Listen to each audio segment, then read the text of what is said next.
स्वामी समर्थ. उत्कर्ष ज्योतिष चॅनलमध्ये आपल्या सगळ्यांचे स्वागत आहे. श्राद्ध पक्ष अर्थातच पितृपक्ष आणि या पितृपक्षाला सुरुवात झालेली आहे 8 सप्टेंबर पासून. प्रत्येक कुटुंबात या कालावधीमध्ये श्राद्ध केले जातं, ते अर्थातच पूर्वजांच्या आशीर्वाद प्राप्ती हेतू. श्राद्ध अर्थातच श्रद्धेने केले जाते ते म्हणजे श्राद्ध.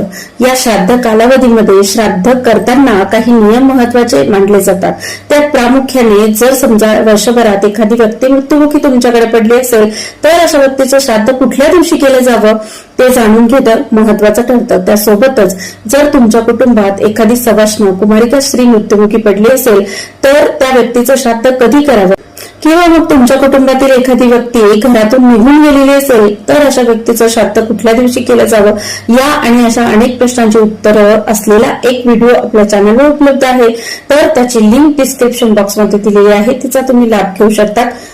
चॅनलवर जाऊन नक्की व्हिडिओ बघा आणि संपूर्ण माहिती महालयाबद्दल जाणून घेऊया. धन्यवाद. श्री स्वामी समर्थ.